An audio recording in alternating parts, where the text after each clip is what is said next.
And here it is again, people. Iron Cross.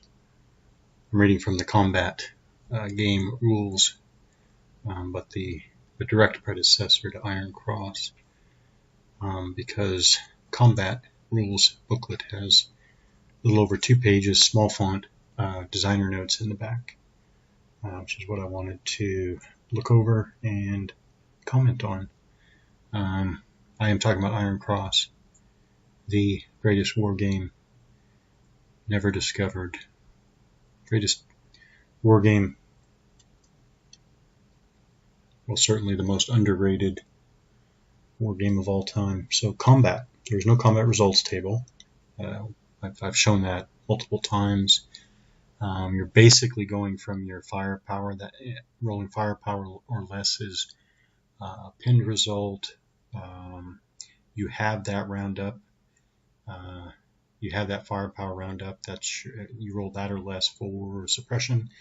You take the suppression number, divide it in half, roundup, and that is your elimination number. If you roll that or less, target's eliminated. And of course, there's a special result for rolling. If you roll more than 1d6 to resolve combat, if you're rolling more than 1d6 and all the results come up ones, then the target's eliminated no matter what the result would otherwise be. So initially this came into being because the designer wanted the game to be fast, but that was long earlier in the design development. The development of the game underwent changed a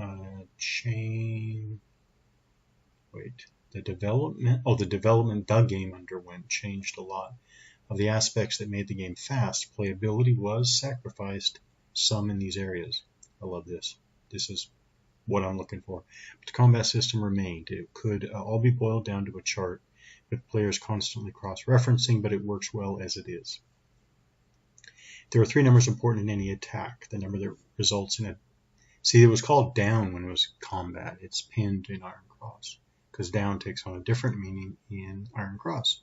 This is probably one of the biggest differences between combat and Iron Cross and why I'm not going to play combat as written, because as I understand it, at least, you don't voluntarily go into a down position in combat. I think down is a bad result, like a pinned. Anyways, and when you get to Iron Cross, you can voluntarily go down, which in some ways is a good thing. In other ways, there's a trade-off.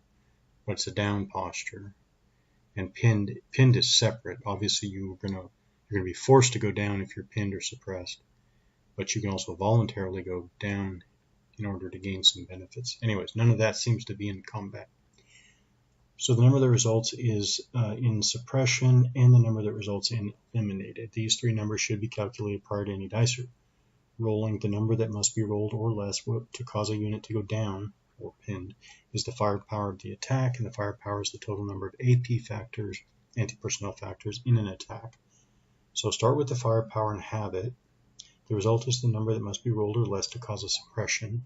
Have this second number, and you have the number that must be rolled or less to cause a unit to be eliminated, as I already described in a bit more detail.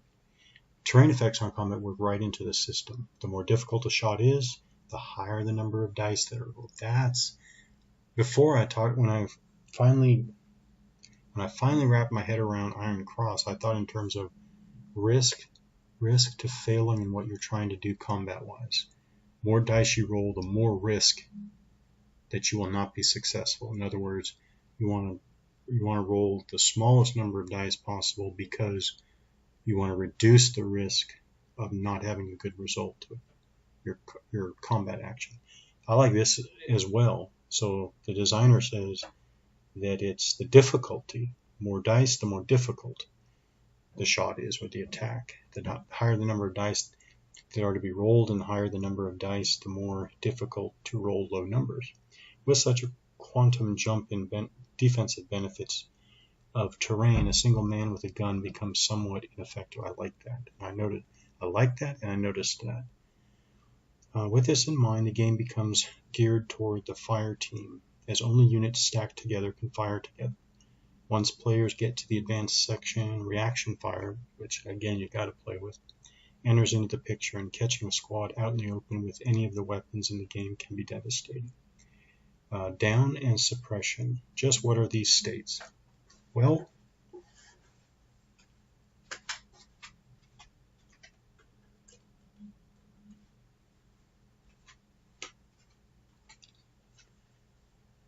down and suppression. Again, this is for combat.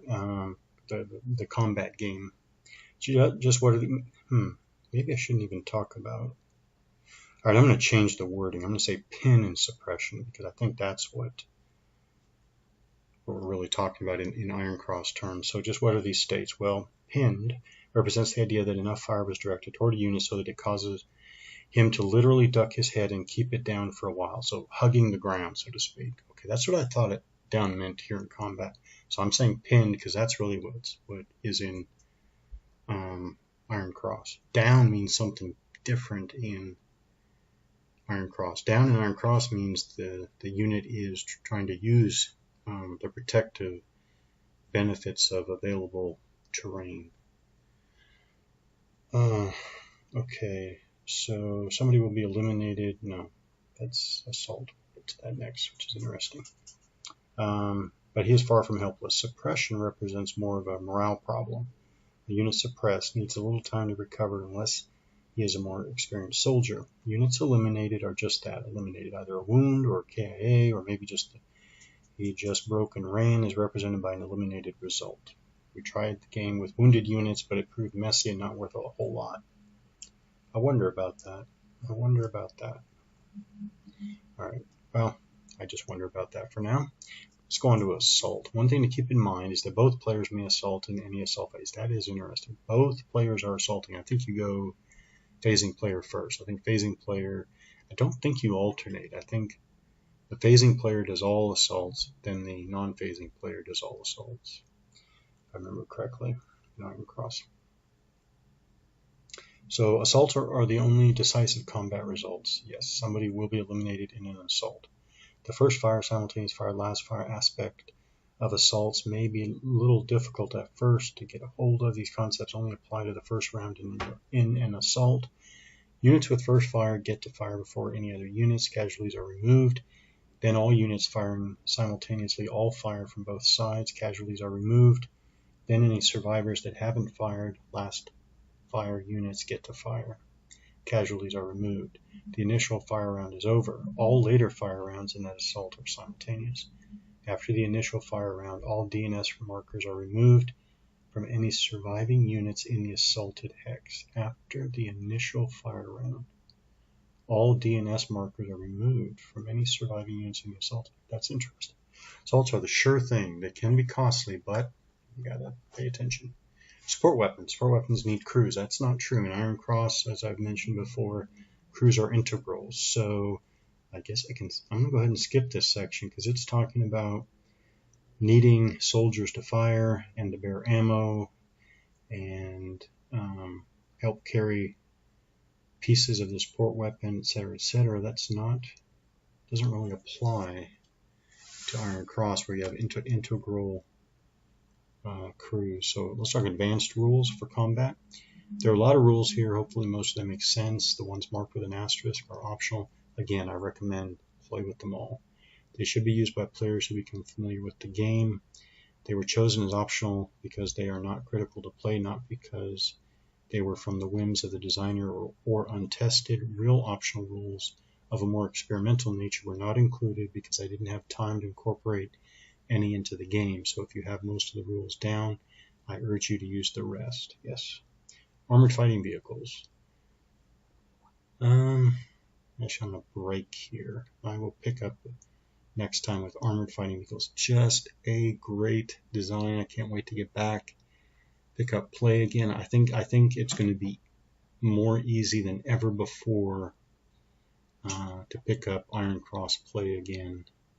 And it's not because of the experience. I think it's because I finally got down a way to, with my own system of markings, to track what's going on, what has happened. So I do think it's gonna be a smooth. Oh, actually, I don't like predicting like this, but anyway, I hope it picks up well. when I get back to it. Definitely looking forward to it. Iron Cross, Man-to-Man Combat East Front, 4142, so early in the war. Just a great game.